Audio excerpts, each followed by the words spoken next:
Before we begin, a quick and important disclaimer. This video is for educational and entertainment purposes only and does not constitute legal, financial, professional, or tax advice. Divorce laws, particularly those involving asset division, alimony, and child custody, are subject to significant variation across different state jurisdictions and are frequently updated by legislative bodies.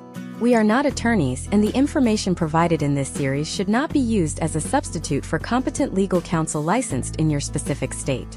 Every domestic relations case is unique, and the outcomes are highly dependent on individual facts and the discretion of the court.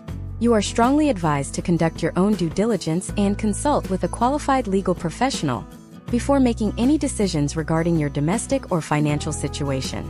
Imagine standing on the edge of a 1,000-acre property that has been in your family since the Homestead Act, watching a surveyor's stake being driven into the soil not to mark a new fence line, but to mark the halfway point of a forced liquidation.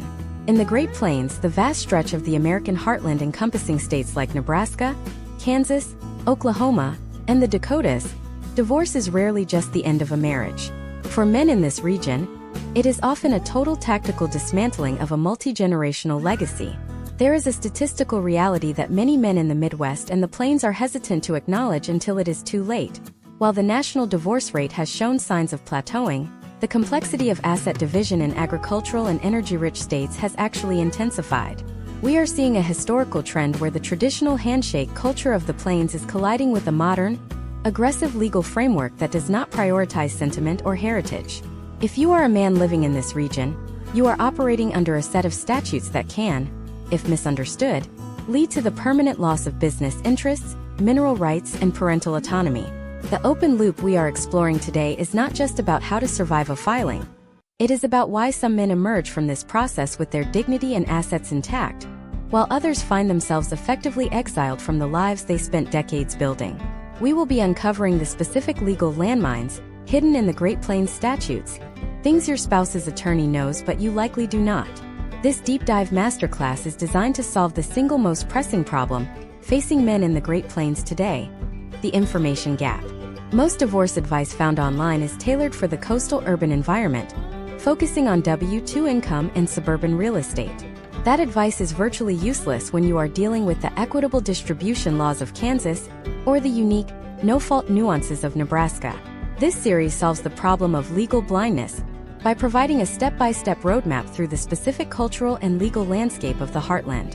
We are going to provide you with a comprehensive understanding of how to protect your interests without resorting to scorched earth tactics that could alienate your children and your community. By the end of this 10-part series, you will understand the mechanics of the valuation trap, the reality of alimony durations in the Plains, and the precise way to document your separate property to prevent it from being swallowed by the marital estate. To understand the gravity of the situation, we must first look at the historical trends of the Great Plains legal system. Historically, this region was the pioneer of no-fault divorce. For example, in the early 1970s, states like Nebraska moved away from the requirement of proving adultery or extreme cruelty. While this was intended to reduce conflict, it created a new potential outcome for men: the no-fault ambush. In a no-fault environment, the court is largely indifferent to why the marriage ended. They are focused on the math. For a man who has invested his life into a ranch, a construction firm in Wichita, or a tech startup in the Silicon Prairie, this mathematical approach can feel like a cold-blooded clinical trial. Take the case study of a third-generation wheat farmer in western Kansas. Under Kansas law, the court follows the principle of equitable distribution. A common misconception is that equitable means equal. It does not. Equitable means fair, and in the eyes of a judge, fair might involve awarding your spouse a significant portion of the land's value, even if they never stepped foot in a tractor. Because land values in the Great Plains have reached record highs due to global commodity shifts, the buyout required to keep a farm or business operational can be so high that it necessitates the sale of the very asset you are trying to protect. This is the liquidation paradox that we will be analyzing in depth throughout this masterclass. Furthermore, we must address the psychological landscape of the Great Plains man. It's a deeply ingrained cultural expectation of stoicism. In states like North and South Dakota, there is a tough-it-out mentality that often works in a man's favor in business, but acts as a catastrophic liability in a divorce proceeding. Men in this region often wait too long to seek counsel, believing they can work it out with a handshake or a private agreement. Meanwhile, the legal clock is already ticking. We will be examining how this stoicism is often used as a weapon in mediation, where a lack of emotional reactivity is sometimes misinterpreted as a lack of interest in parental rights or asset retention. The data suggests that the divorce belt of the plains presents unique challenges regarding mineral rights and wind leases. If you own property in Oklahoma or the Dakotas, you aren't just dealing with the surface of the earth. You are dealing with what lies beneath it. Historical trends show that many men lose millions in future royalties because they fail to properly categorize mineral rights as non-marital or separate property during the initial discovery phase. This part of the masterclass will detail the step-by-step process of asset tracing, a method used to prove that certain assets were brought into the marriage and should remain with you. We are also going to dive deep into the custody climate of the heartland. While many Great Plains states have moved toward a presumption of joint legal custody, the reality of physical custody is often dictated by the best interests of the child standard. In rural communities, this standard can be heavily influenced by traditional gender roles that still persist in certain local judiciaries. We will look at potential outcomes for fathers who are fighting for 50-50 parenting time in an environment that may still lean toward the tender years doctrine in practice, if not in name. This series is your manual for navigating the most difficult transition of your life. We are going to move beyond the surface-level platitudes and get into the gritty details of deposition preparation, the valuation of closely held businesses, and the tax implications of asset transfers under the current federal and state codes. This is not about winning or losing. It is about the preservation of your future and the protection of your children's inheritance. The Great Plains were settled by men who understood the value of preparation and the necessity of understanding the terrain. Divorce is no different. It is a terrain of paper, testimony, and statutory law. Part 1 has laid the foundation of the why. In the coming parts, we will show you the how, starting with the critical first 48 hours after a filing and the tactical selection of your legal team.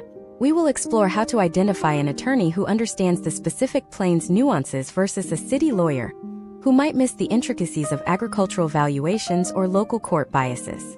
This is the deep dive you have been looking for, and it starts now. Imagine a man named David in the spring of 2026. David is a fourth-generation cattleman in the Nebraska Sandhills. He has spent the last 15 years building a life that looks on the surface like the American dream. He has a thriving operation, a solid reputation in his community, and a family home that sits on land his great-grandfather settled. One Tuesday afternoon, after a long day of checking fences, David is met at his gate not by his wife, but by a process server. In that single moment, David's world shifts from the predictable cycles of the seasons to the unpredictable machinery of the Great Plains legal system. David makes a common mistake. He assumes that because his name is the only one on the land deed, the land is safe. This is the first of many historical trends we see in the Midwest, where men conflate legal title with marital equity. In the Great Plains states, specifically Nebraska, Kansas, and the Dakotas, the courts operate under the principle of equitable distribution. This is a critical concept to grasp immediately. Equitable does not mean equal. It means what a judge deems fair based on a specific set of statutory factors. For David, 2026 brings an additional layer of complexity because land values in the region have reached an all-time high, driven by advancements in agricultural technology and carbon sequestration credits. When the court looks at David's ranch, they aren't just looking at the dirt. They are looking at the appreciation of that land during the 15 years of his marriage. Even if the land was a premarital asset, the increase in value, often fueled by marital labor or marital funds used for improvements, can be classified as a marital asset subject to division. Potential outcomes for a man in David's position often hinge on the first 48 hours after being served. The initial step in this masterclass is the immediate preservation of the status quo. In many Great Plains jurisdictions, the moment a divorce is filed, an automatic temporary restraining order or a status quo order is triggered.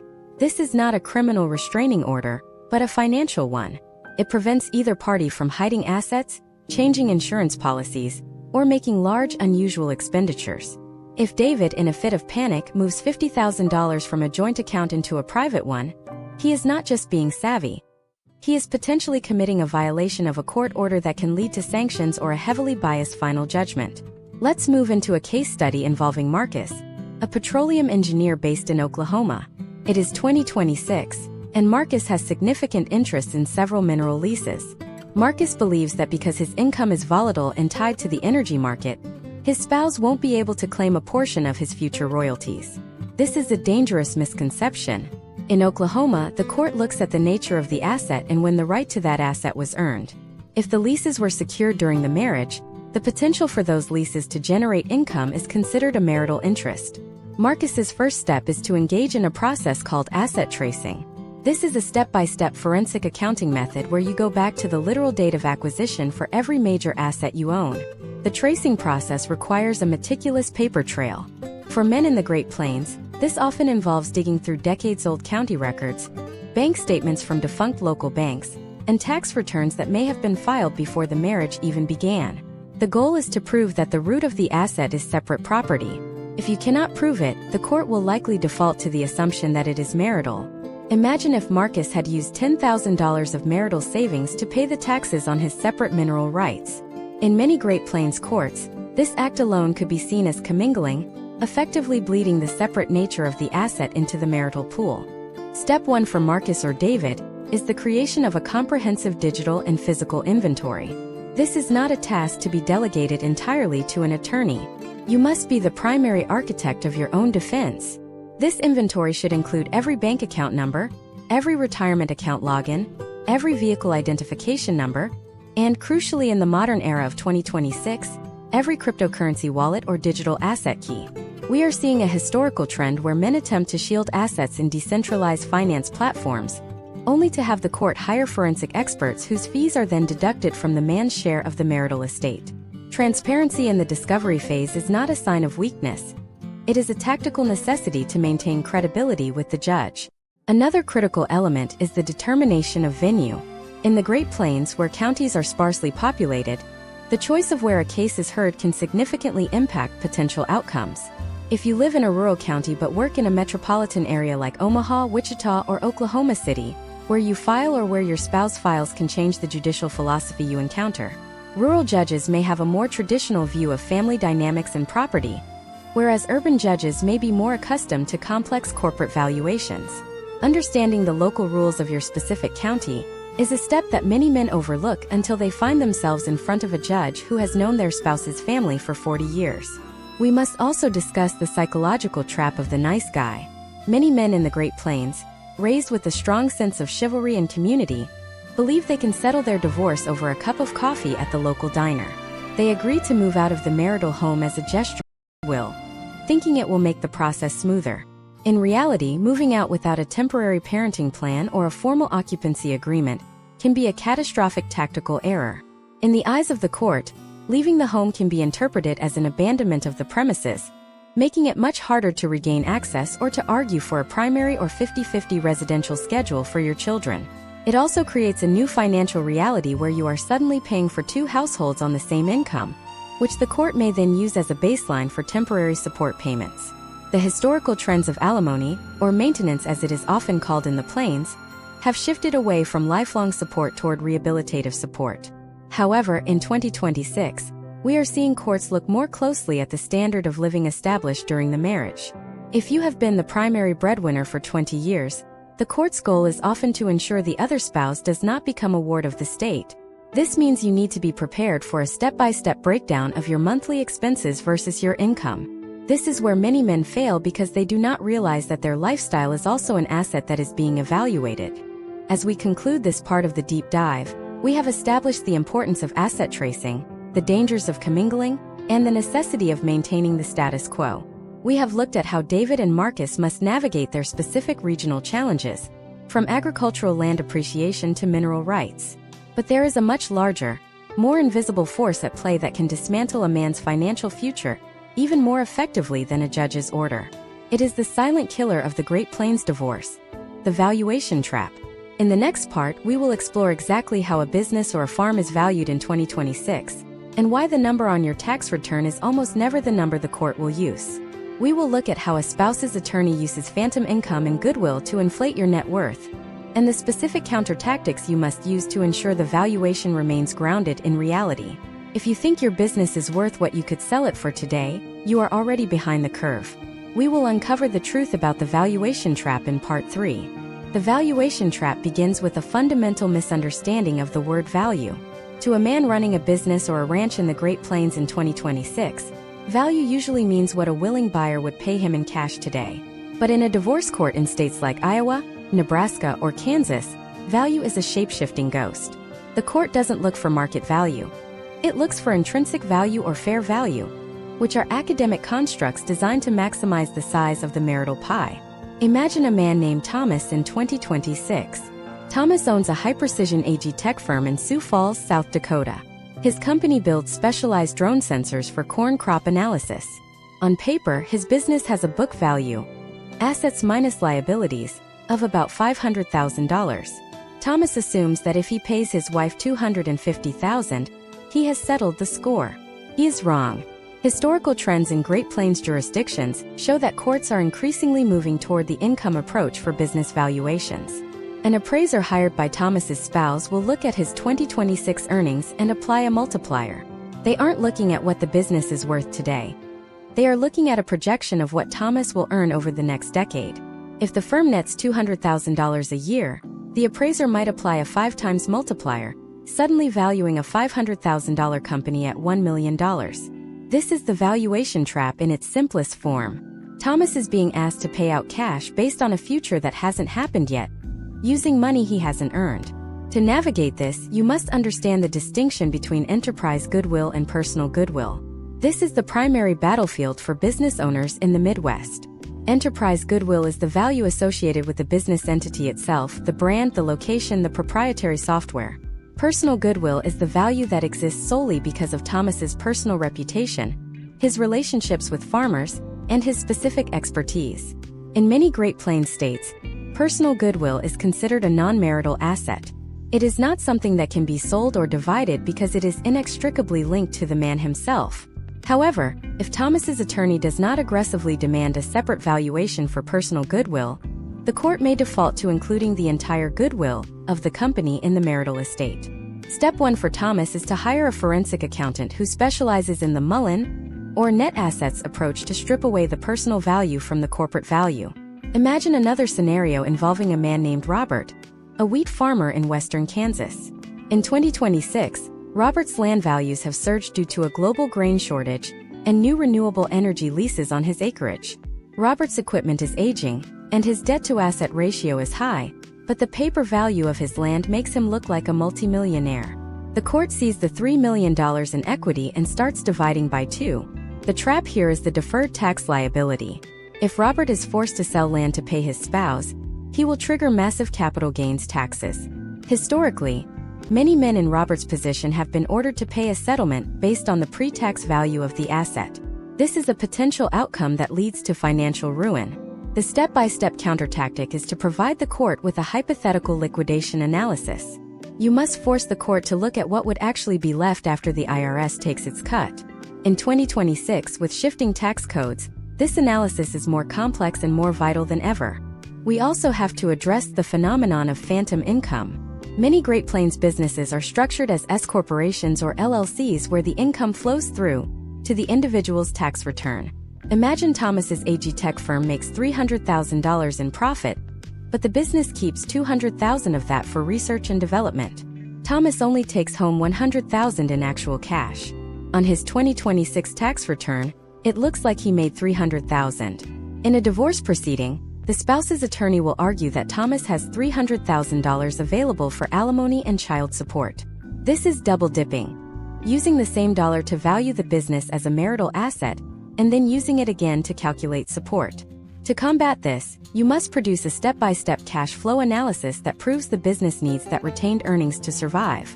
You must show the court that if you take that money out to pay a settlement, the business, the very golden goose the court is trying to pluck, will die.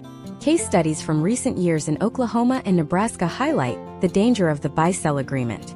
Many men believe that if they have a contract with their business partners stating the company is worth a specific amount, the divorce court must honor it. This is a myth. While a buy-sell agreement is an important piece of evidence, Great Plains judges often view it as a self-serving document designed to divorce-proof the asset. The court has the discretion to ignore your agreement and rely on their own court-appointed expert. This is why the selection of your own expert witness is the most important financial decision you will make. You need someone who can speak the language of the local judiciary, but who has the technical depth to challenge the opposing side's multipliers and growth projections. Then there is the issue of lifestyle maintenance. In 2026, courts are increasingly looking at discretionary spending through a microscope. If Thomas's business pays for his truck, his cell phone, and his travel to agricultural conferences, the court will add back those expenses to his personal income. They view these as perks that artificially deflate his reported salary. You must be prepared to defend every business expense with a level of detail that borders on the obsessive. If you cannot prove a clear business purpose for an expense, the court will treat it as hidden income, which not only increases your support obligations, but can also damage your credibility with the judge, leading to a more aggressive division of the remaining assets. The valuation trap is designed to be a one-way street. It takes the hard-earned illiquid assets of a lifetime and turns them into a liquid debt that can crush a man's future. But by understanding the nuances of personal goodwill, the reality of deferred taxes, and the mechanics of phantom income, you can ground the valuation in reality. You are moving from a position of defensive panic to one of calculated, data-driven transparency. But even if you successfully protect the value of your business, you still face the most emotionally charged and strategically complex part of the entire process. In the Great Plains, where community and family are the bedrock of society, the fight for your children is where the most significant long-term damage is often done. There is a primary caregiver myth that still haunts the courtrooms from Fargo to Wichita, a set of unwritten rules that can sideline a father regardless of how present he has been. In the next part, we are going to dismantle that myth. We will look at the 2026 custody matrix, the specific ways a father's role is undervalued in rural jurisdictions, and the exact documentation you need to start gathering today to ensure you aren't relegated to a weekend visitor in your own children's lives. We are going deep into the parental rights battle in Part 4. The primary caregiver myth is the single most destructive psychological hurdle for men in the Great Plains legal system. In 2026, while the statutes in states like Nebraska, Kansas, and the Dakotas have moved toward gender-neutral language, the cultural residue of the early 20th century still clings to the mahogany benches of rural courthouses. This myth suggests that because a father spent 50 hours a week managing a cattle operation or overseeing a wind farm project, he is somehow less essential to the daily developmental needs of his children. For a man named Jackson, a field supervisor for a major utility provider in western Oklahoma, this myth became a central battleground in his 2026 divorce. Jackson assumed that his consistent presence at dinner, his coaching of Little League in Enid, and his financial provision would automatically translate to a 50-50 custody arrangement. He was unprepared for the historical trend where the court prioritizes the parent who performed the majority of the invisible labor, scheduling doctor appointments, communicating with teachers, and managing the emotional minutiae of the household. To overcome this, you must understand the best interests of the child standard, which is the universal North Star for Great Plains judges. This standard is not a single rule but a complex matrix of factors including the emotional ties between the parent and child, the stability of the home environment, and the mental and physical health of all parties involved. In 2026, we are seeing a shift where courts are looking more closely at the continuity of care. If your spouse has been a stay-at-home parent while you worked in the Bakken oil fields of North Dakota, the court may view a sudden shift to 50-50 custody as a disruption to the children's established routine. This is where many men lose the lead in the first inning. They accept a temporary order that grants them every other weekend, thinking they will fight for more later. Potential outcomes in these cases show that temporary orders have a way of becoming permanent because judges are loath to fix what they perceive as not broken. The step-by-step counter-strategy starts with the immediate implementation of a parenting log. Imagine if Jackson had started this 6 months before the filing. This is not a grievance journal. It is a clinical, data-driven record of your parental investment. In 2026, this means utilizing timestamped digital entries. You document the night you spent helping with the science project on soil erosion. You log the 3 consecutive days you took the kids to school because your spouse had a late start. You record the specific conversations you had with the pediatrician about a recurring ear infection. When you stand before a judge in a Plains courtroom, anecdotes are dismissed as bias, but a 300-page log of specific dates, times, and activities is evidence. It transforms you from a secondary provider into a primary stakeholder in the child's development. Case studies in 2026 show that the geographical reality of the Great Plains, is often used as a weapon against fathers. In states with vast distances between townships, such as South Dakota, the court must grapple with the logistics of school attendance. Imagine if you move 20 miles away to a different school district to be closer to your work. The opposing counsel will argue that a 50-50 split is physically impossible because of the commute time for the child. This is the rural distance trap. To navigate this, you must be prepared to show a flexible work schedule that allows you to maintain the child's current school and social ecosystem. Historical trends indicate that fathers who proactively seek housing within the child's existing school district have a significantly higher success rate in securing equal residential time. We must also address the tactical use of parental alienation. In the high-stakes environment of a 2026 divorce, where tensions are exacerbated by economic fluctuations in the heartland, one parent may subtly or overtly undermine the child's relationship with the other. This is often done through the gatekeeping of information. If you find yourself excluded from school email lists or find that your calls to your children are consistently missed due to activities you weren't informed about, you are experiencing gatekeeping. The step-by-step response is not to engage in a verbal shouting match, which only provides the other side with evidence of your instability. Instead, you must use formal written communication for all parenting matters. In 2026, many Great Plains courts are mandating the use of parenting apps which create a permanent, uneditable record of all communication. By insisting on these platforms early, you create a trail of your attempts to co-parent and the other party's attempts to obstruct. Another critical factor in the Great Plains is the involvement of a guardian ad litem, or a court-appointed investigator. In a contested custody case, this individual is the eyes and ears of the judge. They will visit your home, interview your neighbors in your small Nebraska town, and watch how you interact with your children. Men often make the mistake of treating the guardian ad litem as an adversary or, conversely, as a therapist. Both are errors. The guardian ad litem is a professional looking for a specific set of markers. Is there a dedicated space for the child in your home? Do you know the names of the child's friends and their medications? Are you focused on the child's needs or your own resentment toward your spouse? In 2026, these investigators are also looking at your digital footprint. Historical trends suggest that a single inflammatory social media post about the divorce can outweigh 10 years of good fathering in the eyes of a conservative Plains investigator. Furthermore, we must look at the impact of non-traditional work schedules.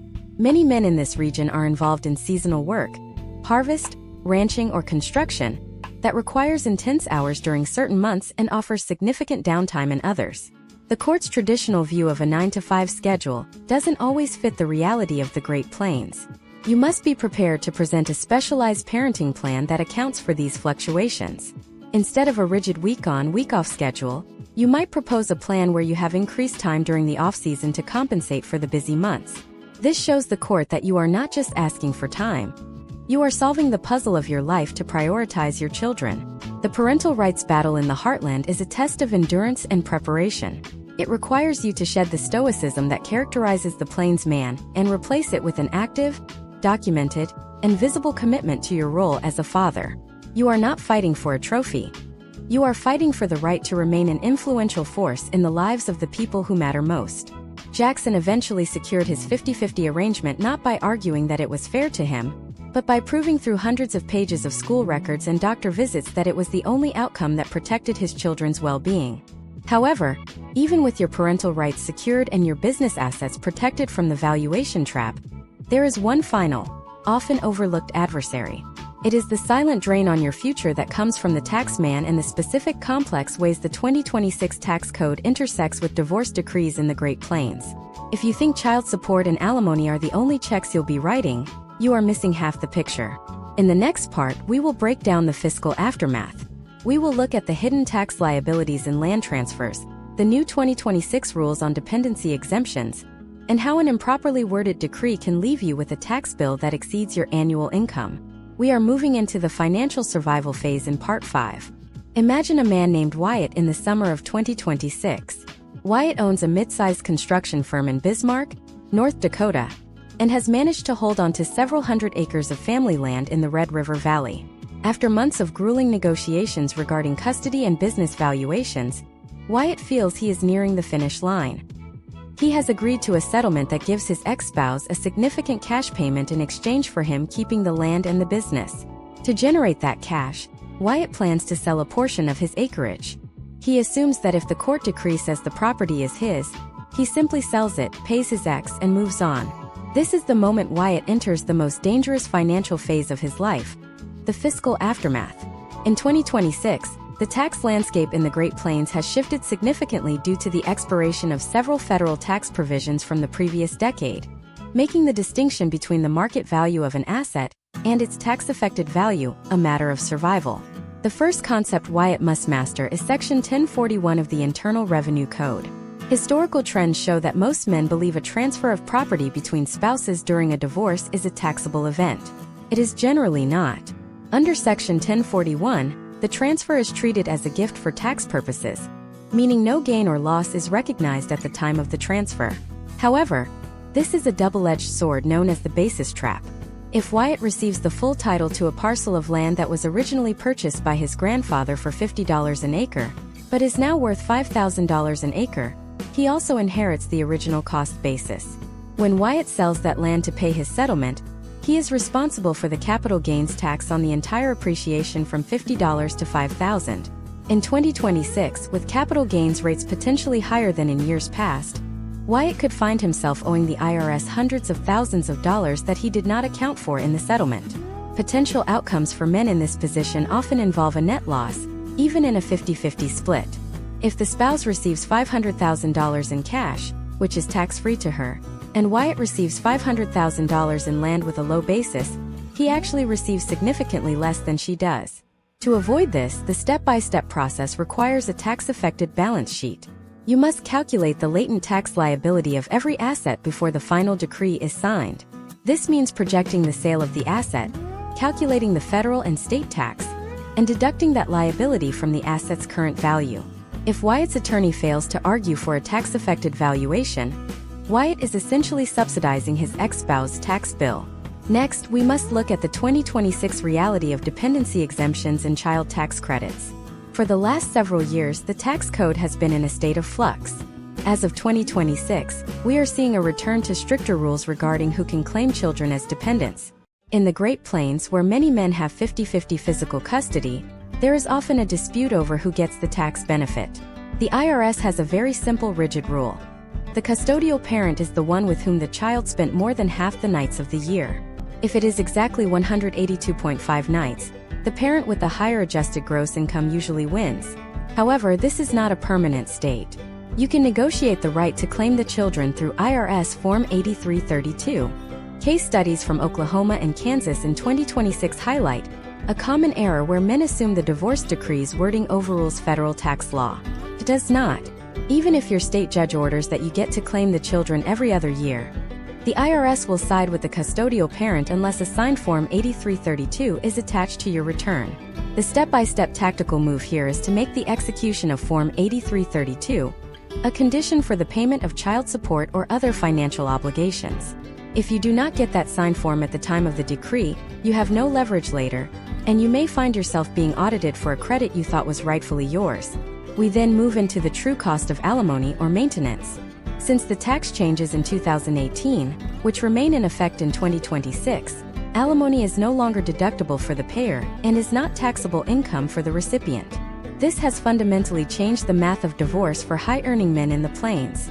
Before 2018, if a man paid $3,000 in alimony, his actual out-of-pocket cost might have been $2,000 after the tax deduction. Now, in 2026, that $3,000 is paid in post-tax dollars. To pay $3,000, Wyatt might have to earn $4,500. Conversely, his ex-spouse receives that $3,000 as clean money. Historical trends show that many men still negotiate alimony based on old-school mentalities, not realizing that the real-world cost has increased by 30 to 40%. You must calculate your alimony obligation based on your net take-home pay after 2026 tax brackets are applied, not your gross income. Retirement assets present another layer of complexity through the Qualified Domestic Relations Order, or QDRO. Imagine Wyatt has a 401k worth $800,000. As part of the settlement, he agrees to give his spouse $400,000. If Wyatt simply withdraws that money and writes a check, he will trigger immediate income tax and a 10% early withdrawal penalty. The step-by-step solution is the QDRO. This is a separate legal order that instructs the plan administrator to move the funds into the spouse's own retirement account. This preserves the tax-deferred status of the money. However, in 2026, we are seeing an increase in administrative fees and delays in QDRO processing. You must ensure that the decree specifies that the spouse's share is subject to market fluctuations from the date of the agreement until the date of transfer. If the market drops 10% while the QDRO is being processed and your decree says a fixed dollar amount, you are the one who eats that loss. Finally, we must address the hidden liability of the marital home in a high-interest rate environment. In 2026, mortgage rates are significantly different than they were when many couples bought their homes. If Wyatt wants to keep the house and buy out his spouse, he likely needs to refinance to remove her name from the mortgage. Historically, this was a simple process. But in the current year, refinancing could mean jumping from a 3% rate to a 7% rate. This isn't just a minor increase. It can double the monthly carrying cost of the home, potentially making an otherwise fair settlement unsustainable. Before you agree to keep any real estate, you must get a pre-approval for a refinance at 2026 rates. If the numbers don't work, the only logical move is to sell the property and split the proceeds, regardless of the emotional attachment. The financial survival phase of a Great Plains divorce is won or lost in the footnotes of the tax code. Wyatt's journey in 2026 is a cautionary tale. The man who wins the asset but loses the tax battle is the man who truly loses the divorce. By understanding basis, utilizing Form 8332, calculating the true cost of post-tax alimony, and navigating the QDRO process with precision, you are protecting the foundation of your new life. But while the financial and legal battles are being waged in the courtroom and at the accountant's office, there is a third, more insidious front being opened. In the tight-knit communities of the Great Plains, where your reputation is your currency, a divorce can trigger a social liquidation that is just as devastating as a financial one. In the next part, we will explore the social execution of the Plains man. We will look at how your community's perception is managed, the dangers of the small-town grapevine, and the specific ways to protect your professional and social standing when the person who knows you best becomes your most vocal critic. We are looking at reputation management in Part 6. In the Great Plains, a man's reputation is not just a social asset. It is a form of collateral that underpins his business dealings, his creditworthiness at the local bank, and his standing in the community organizations that define life in the heartland. When a divorce filing becomes public knowledge in a town of 5,000 people in rural Nebraska or a tight-knit suburb of Oklahoma City, the social ledger is immediately opened for audit. We call this the social liquidation of the Plains man. Unlike the anonymous urban landscapes of the coasts where one can disappear into a different zip code, the Great Plains operates on a system of deep-rooted multi-generational memory. If your grandfather was known as a man of his word, you inherit that trust. If you are perceived to be failing in your domestic life, that trust can evaporate overnight. Imagine Ethan in the spring of 2026. Ethan is a 45-year-old agricultural insurance agent in Hays, Kansas. He has spent 2 decades building a client base of farmers and ranchers who trust him with their livelihood because they see him as a stable, disciplined family man. He is a member of the local school board and an active participant in his church's men's ministry. When the news of his divorce hits the local grapevine, which in 2026 moves at the speed of high-speed fiber and community-driven AI news aggregators, Ethan faces an immediate threat to his professional survival. Historical trends in the Midwest indicate that clients in traditional sectors often view a messy divorce as a proxy for a man's ability to manage risk and maintain stability. If Ethan's personal life is in chaos, the unconscious bias of his clients suggests that his business judgment might be compromised as well. The first step-by-step strategy Ethan must employ is the professional firewall. This is not about hiding the truth, but about compartmentalizing it with surgical precision. Potential outcomes for men who overshare their domestic grievances with clients or colleagues are almost universally negative. In 2026, the professional world values emotional intelligence and boundaries. Ethan must prepare a 15-second reputation shield statement. When a client at the local diner asks how things are going, Ethan does not vent. He does not mention his spouse's attorney or the unfairness of the temporary support orders. He says, "It is a private family matter that we are handling with as much grace as possible for the sake of the kids. I appreciate your concern, and I'm fully focused on ensuring your coverage for the upcoming harvest is ironclad." This statement achieves 3 things. It signals that he is still in control, It prioritizes the children, which aligns with Plains' values, and it pivots immediately back to the client's needs. Historical trends also show the danger of the small-town grapevine. In the Great Plains, information is a currency used to build social alliances. Ethan's ex-spouse may, intentionally or unintentionally, begin to share her version of the narrative within their shared social circles.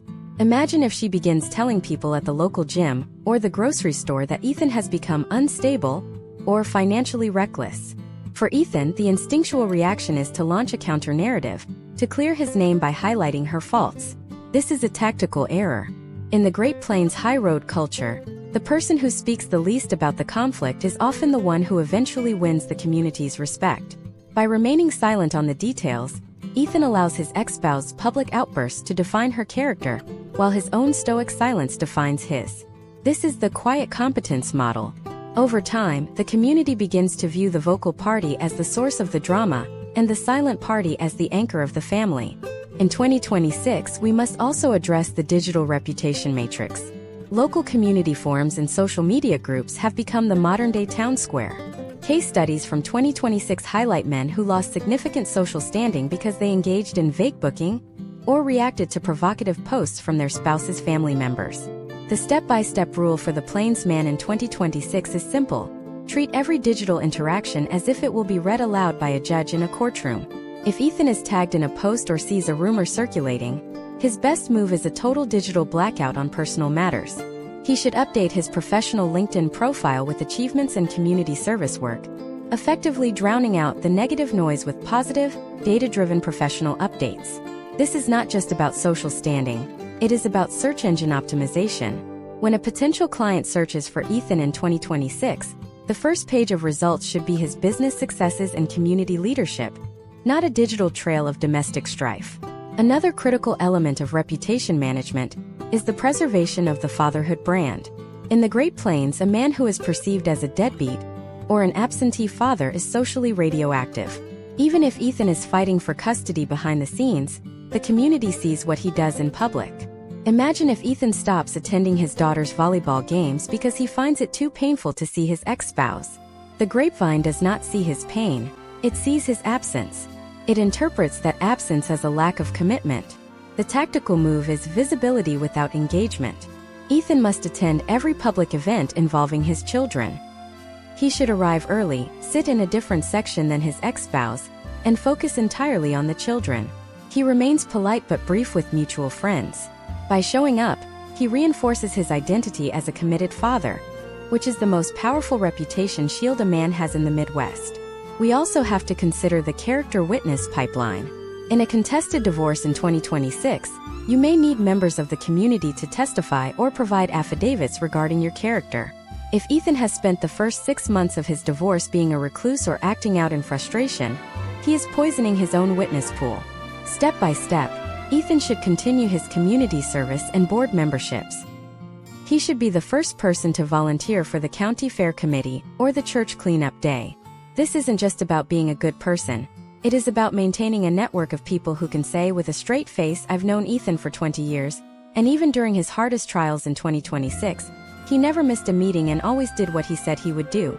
In the Great Plains, that testimony is worth more than any forensic audit. The social execution of a man is often a slow, quiet process. It happens when people stop inviting you to the Friday night cookouts or when the local bank starts asking for more collateral than they used to. But by treating your reputation as a business asset that requires active management, you can emerge from a divorce with your social currency intact. Ethan's journey in 2026 proves that you don't fight a rumor with another rumor. You fight a rumor with a consistent, visible, and professional reality. You prove who you are by being who you are, especially when it is hardest. Protecting your name and your business is the external battle. But as the months drag on in a 2026 Great Plains divorce, the internal battle becomes the primary threat. There is a specific kind of isolation that hits a man in the heartland, a psychological winter that can lead to catastrophic decision-making. We have seen historical trends where men, after successfully defending their assets and their reputation, find themselves crumbling under the weight of the silent house. In the next part, we are going to talk about the mental fortress. We will explore how to manage the unique isolation of rural life during a divorce, the 2026 resources for high-performance stress management, and how to ensure that your mental health doesn't become the one thing your ex-spouse can use to disqualify you from the life you've built. We are going into the psychology of the long-haul divorce in Part 7. The silence of a home that was once filled with the chaotic energy of children and the routine conversation of a spouse is not merely a lack of sound. In the Great Plains, it is a physical weight. For a man like Caleb in the winter of 2026, a veterinarian operating out of a small clinic in North Platte, Nebraska, this silence is amplified by the vast, frozen landscape outside his window. Caleb is used to the isolation of his work, driving hundreds of miles between ranches, but the psychological isolation of a long-haul divorce is a different beast entirely. In the Great Plains, where the distance between neighbors is measured in miles and the distance between emotional outlets is often measured in generations, the risk of a psychological collapse is a statistical reality. Historical trends in 2026 show that men in rural agricultural sectors are particularly vulnerable to a phenomenon known as the silent house syndrome, where the lack of domestic structure leads to a rapid decline in self-regulation and decision-making capacity. Caleb's story is a case study in the danger of the weaponized mental health trap. During the first 6 months of his divorce, Caleb did what many men in the heartland do. He buried himself in work. He took on extra shifts, attended to livestock emergencies at 3 a.m., and neglected his own basic needs. By the time his first major deposition arrived in 2026, he was sleeping 4 hours a night and surviving on caffeine and adrenaline. During the deposition, the opposing counsel, a sharp-witted attorney from Lincoln, prodded Caleb about his unstable work hours and his erratic communication. Exhausted and emotionally raw, Caleb snapped. He raised his voice, used a single profanity, and stood up abruptly. That 5-second lapse in composure was documented, transcribed, and later used to argue that Caleb had anger management issues that necessitated supervised visitation with his children. This is a potential outcome for any man who treats his mental health as a secondary concern. In a 2026 Great Plains courtroom, a man's stoicism is expected, but his breaking point is a liability. The first step-by-step requirement for building your mental fortress is the implementation of a biological baseline. In 2026, we have access to biometric wearables that track cortisol levels, sleep architecture, and heart rate variability. Caleb eventually realized that he couldn't think his way out of stress if his body was in a state of chronic fight or flight. You must treat your physical state as a tactical asset. Step 1. Secure 8 hours of sleep, even if it requires a clinical aid. Step 2. Eliminate alcohol. In the Great Plains, the distraction of the local bar is a common refuge, but in a 2026 legal battle, any record of excessive drinking, even a social media photo from a friend's barbecue, will be used to paint a picture of instability. Step 3. Professional confidentiality. Caleb made the mistake of venting to a longtime client, only to realize later that the client was a second cousin to his ex-spouse's sister-in-law. In a small town, your therapist should be a telehealth professional located 300 miles away. In 2026, the rise of specialized teletherapy for men allows you to bypass the local gossip mill and speak to someone who understands the specific pressures of rural masculinity without the risk of community leakage. We must also analyze the decision fatigue trap. The legal system in the Great Plains moves at a glacial pace, often stretching 18 to 24 months for complex estates involving land and business interests. By month 12, a man like Caleb is often so exhausted by the paper warfare that he is tempted to sign a suboptimal settlement just to make the pain stop. This is a historical trend where men trade the future for the present. They give up land rights or retirement percentages just to end the litigation. Imagine if Caleb had signed away his interest in the family veterinary practice during a week when he was dealing with a local bovine viral diarrhea outbreak and the stress of a contested custody hearing. In 2026, the cognitive load is higher than ever due to the constant influx of digital communication. The rule is simple. Never make a permanent financial or parental decision after 8 p.m., and never sign any document without a 48-hour cooling-off period. You are playing a game of attrition. The side that manages its mental energy most effectively is the side that arrives at the final decree with its assets intact. Another psychological landmine is the paramour paradox. In the loneliness of the silent house, many men in 2026 seek immediate companionship. Case studies show that introducing a new partner into the equation during an active divorce is like throwing gasoline on a prairie fire. In conservative Great Plains jurisdictions, judges still look unfavorably upon overnight guests when children are involved. Even if your marriage was effectively over years ago, the legal reality of 2026 is that a new relationship provides the opposing counsel with a fresh angle for character attacks and moral fitness arguments. Caleb stayed single for the duration of his proceedings, a move that his attorney later cited as evidence of his undistracted focus on his children's transition. This discipline is a form of psychological armor. Furthermore, we must address the echo chamber of rural isolation. When you are alone on a ranch or in a quiet house in a town like Kearney, your mind becomes a feedback loop of resentment and what-if scenarios. This leads to what psychologists in 2026 call rumination-induced paralysis. You spend so much time analyzing your spouse's past betrayals that you fail to prepare for the future discovery requests. The tactical solution is the counsel of three. You need three men who are not mutual friends of the marriage, ideally individuals who have navigated the process themselves. This is your board of directors. One handles your financial reality, one handles your fitness and health, and one handles your spiritual or philosophical grounding. By delegating your venting to this controlled group, you prevent the emotional spillover from infecting your professional life or your legal strategy. The final pillar of the mental fortress is radical legal realism. You must accept that the court is a machine, not a venue for emotional validation. Caleb spent months hoping the judge would see the truth about his spouse's spending habits or her emotional distance. In 2026, judges in the Great Plains are overwhelmed with high-conflict cases. They don't care about the why of the divorce, only the how of the division. Once Caleb stopped looking for justice and started looking for equitable closure, his stress levels plummeted. He stopped fighting the wind and started building a windbreak. This shift in perspective is what allows you to survive the long haul. You are not a victim of a process, you are a participant in a restructuring. As we conclude this exploration of the psychological front, remember that your mind is the command center for your entire legal and financial defense. If the command center is compromised, the assets and the custody rights will follow.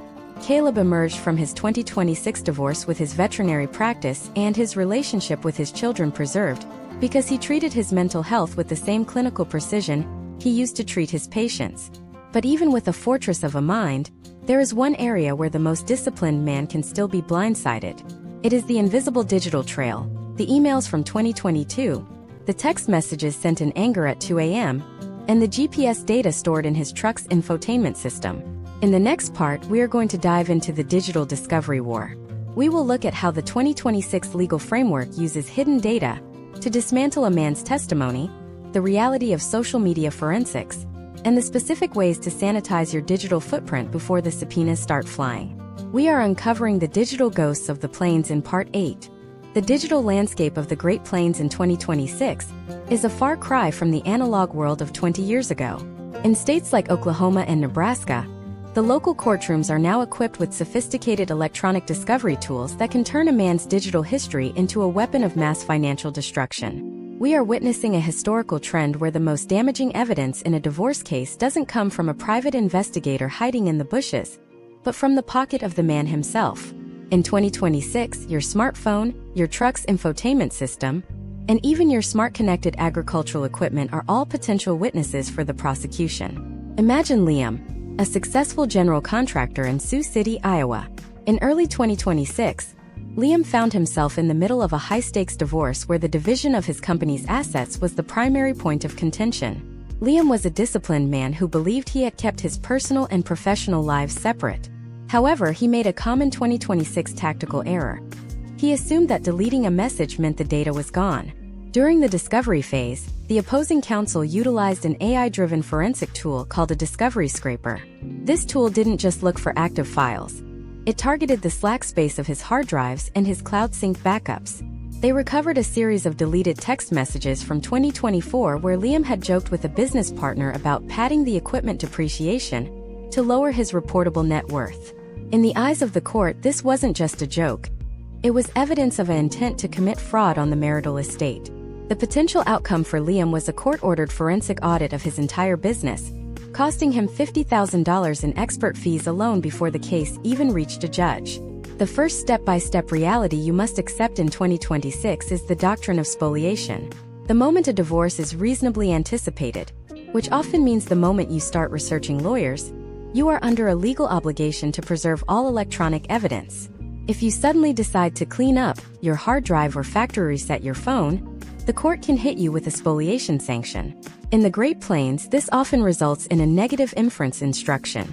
This means the judge will legally assume that whatever you deleted was so damaging that it proves your spouse's claims are true. To avoid this, your first tactical move is to disable all auto-delete functions on your messaging apps, and to cease all cleaning of your digital devices until your attorney has issued a formal preservation protocol. Let's look at the vehicle telematics trap, which is particularly relevant in the vast distances of the Great Plains. In 2026, most late-model pickups and SUVs are essentially rolling data centers.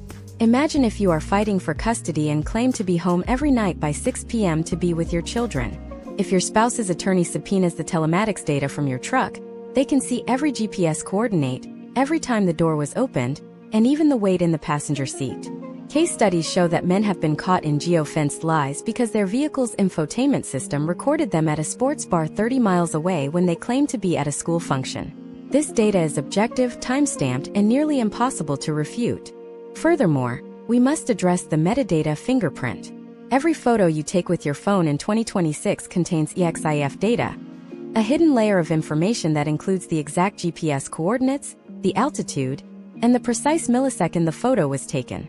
If you send a photo of a new piece of equipment to your spouse to show your business expenses are high, but the metadata shows that photo was taken at a high-end resort in Scottsdale during a business trip you claimed was for a local trade show, you have just provided the evidence for your own undoing. Step by step, you must learn to scrub metadata from any file before it is shared, or better yet, assume that every digital file you have ever touched is now part of the public record. The common cloud trap is another area where Great Plains men often stumble. In 2026, most families have shared Apple IDs, Google Photos accounts, or Amazon Prime logins. Imagine if you have moved out of the house but are still logged into the family iPad that your children use. Every text message you send to your lawyer, every search you conduct for how to hide assets in 2026, and every email you receive from a new acquaintance is appearing in real time on a screen in your spouse's living room. Historical trends indicate that a significant percentage of smoking gun evidence in 2026 comes from men who simply forgot to log out of a shared device.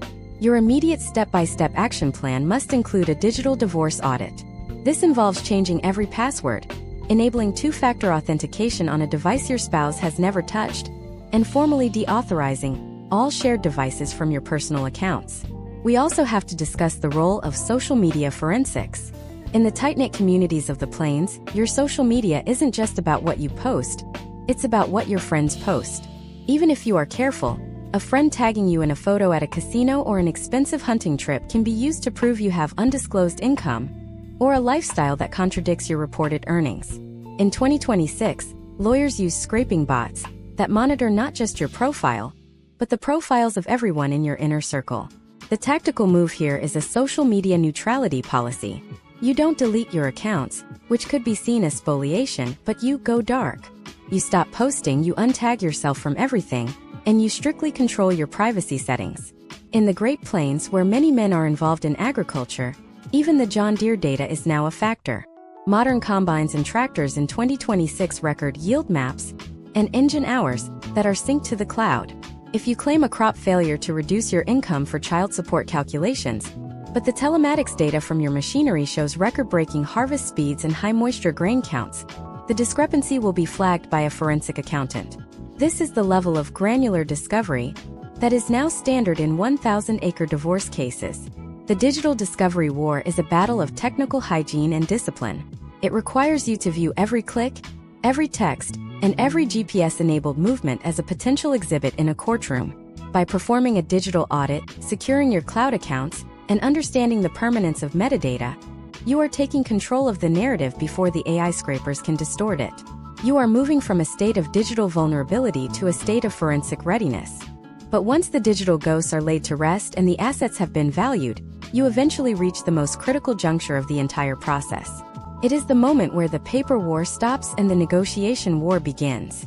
In the Great Plains, this usually happens in a sterile conference room during a process called mediation. This is the final table, where your future is either secured or signed away in a fit of exhaustion. In the next part, we are going to dive into the tactical mediation phase, We will look at the 2026 mediation power plays, how to spot a bully mediator, and the specific walkaway strategies that ensure you don't settle for a deal that will haunt you for the next 20 years.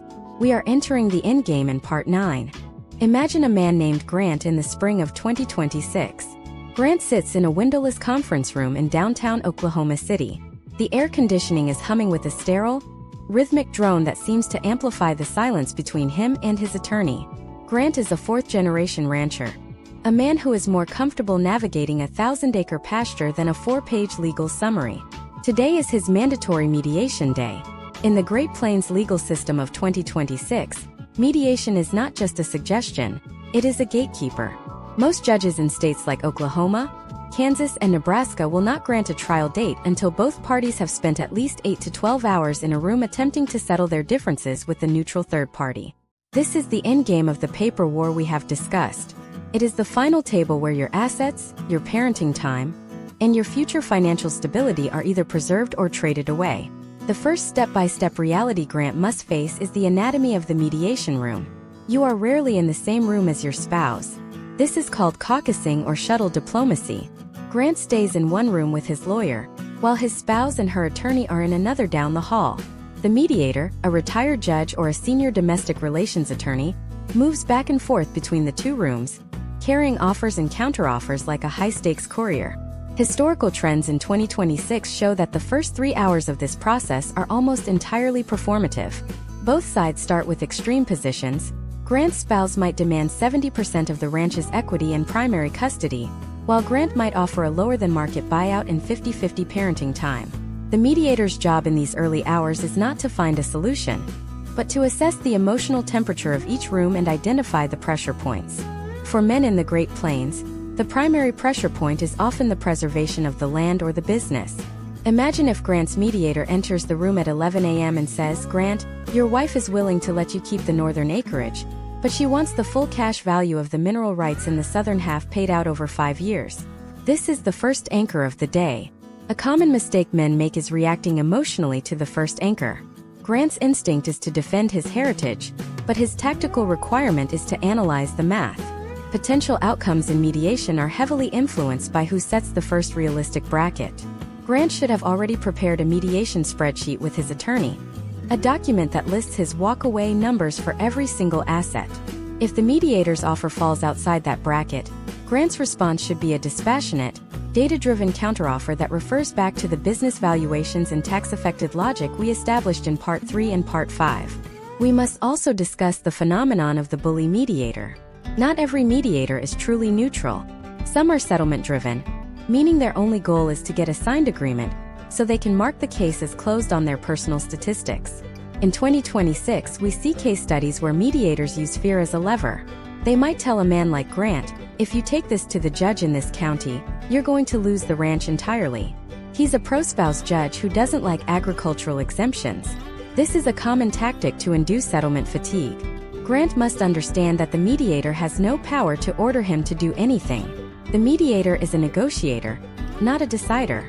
If the mediator begins to lean too heavily on Grant to make concessions that compromise his long-term survival, Grant must be prepared to look his own attorney in the eye and signal that they are ready to leave. This is the trial threat, and it is a necessary part of the mediation dance.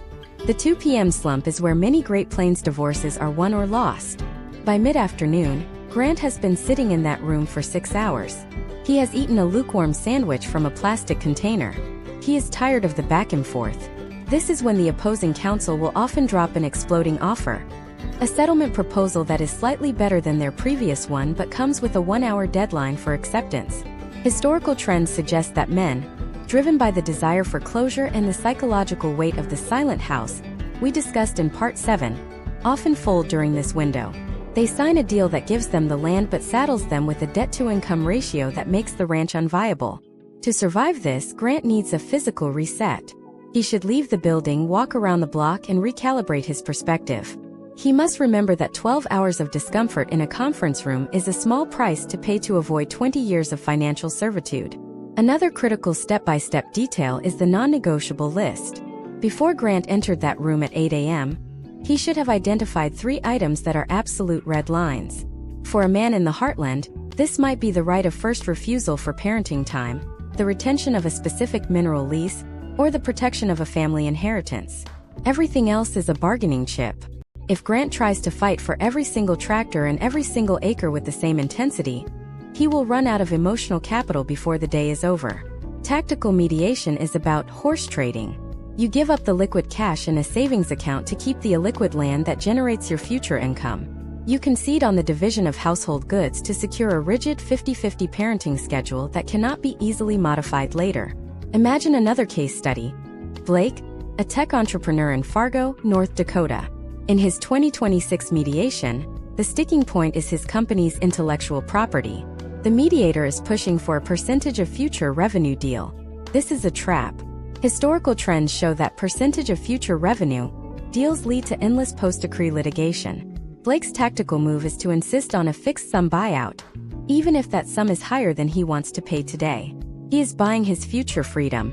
In the Great Plains, where community and business reputations are linked, you want a clean break, not a perpetual partnership with an ex-spouse. As the day nears the 10-hour mark, the mediator will often bring in a memorandum of understanding or a term sheet. This is a condensed version of the agreement. In 2026, the moment you sign this document, it becomes a binding contract in most Great Plains jurisdictions. You cannot go home, sleep on it, and change your mind the next morning. Grant must read every line with his attorney, looking for vague language that could be exploited later. Does it specify the exact date for the asset transfer? Does it account for the 2026 tax implications we discussed?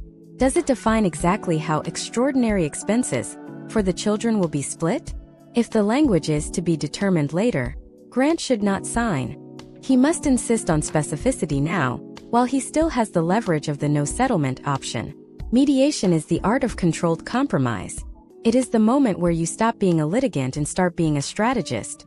Grant emerged from his Oklahoma City mediation with a signed agreement because he understood his BATNA, the best alternative to a negotiated agreement. He knew that if he walked out, he was going to a trial that would cost him another $30,000 and 18 months of his life. He found the point where the deal on the table was marginally better than the uncertainty of the courtroom. He didn't get everything he wanted, but he protected everything he needed. But even after the signatures are dry and the mediator has gone home, the process is not truly over. There is a final critical phase that determines whether your new life in the Great Plains will be one of prosperity or one of lingering resentment. It is the decree implementation and rebuilding phase. In the final part of this masterclass, we are going to talk about the first 90 days post-divorce. We will look at the 2026 credit rebuilding matrix, the specific steps to delink your financial identity, and the Phoenix strategy for men who are ready to build a life that is actually better than the one they left behind. We are completing the journey in the final part 10. The ink on the final decree is dry, but for a man in the Great Plains in 2026, this is not the finish line. It is the beginning of the most critical administrative window of your life. We call this the 90-day execution phase. Historically, men who successfully navigate the courtroom often stumble during the implementation because they suffer from decision fatigue. They assume the court order magically updates their reality. It does not. Imagine a man named Derek in the summer of 2026. Derek lives in Kearney, Nebraska, and has just finalized a divorce involving a small logistics company and a family home. He has the piece of paper that says the house is his, but his ex-spouse is still on the mortgage, his old insurance policies still list her as the primary beneficiary, and his credit score is teetering on the edge of a 100-point drop due to joint account closures. The first step in the Derek case study is the financial delinking process. This is where the credit rebuilding matrix begins. In the Great Plains economy of 2026, your credit score is your primary tool for restructuring your debt. When you close a joint credit card that has been open for 15 years, you are effectively deleting a decade and a half of positive credit history. Potential outcomes for men who close all joint accounts simultaneously include a sudden spike in their debt-to-income ratio and a loss of credit age. The step-by-step tactical move is to work with a credit specialist to identify which joint accounts can be converted to individual accounts without losing the history. You must also ensure that any debt assigned to your spouse in the decree is actually removed from your name. The court can order your spouse to pay a debt, but the creditor, the bank or the credit card company, is not a party to your divorce. If she fails to pay that joint truck loan, the bank will come after your credit score, not her decree. You must insist on a refinance or a full payoff as part of the implementation. Next, we move to the asset transfer mechanics specifically regarding real estate. In states like Kansas and Nebraska, the decree might award you the property, but it does not automatically transfer the title.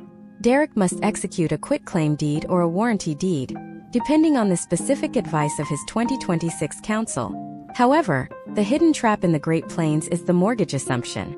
In 2026, with interest rates significantly higher than the 3% levels of the early 2020s, Derek cannot simply refinance his home to remove his spouse's name without doubling his monthly payment. He must investigate the historical trend of mortgage assumptions.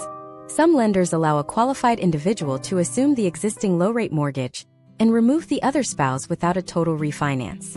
This requires a step-by-step application process with the lender that can take 60 to 90 days. If Derek ignores this, he remains financially tethered to his ex-spouse for the life of the loan, which is a catastrophic risk to his future borrowing power. The third pillar of the 90-day phase is the beneficiary scrub. This is a matter of life and legacy. Case studies from across the Midwest highlight a tragic historical trend.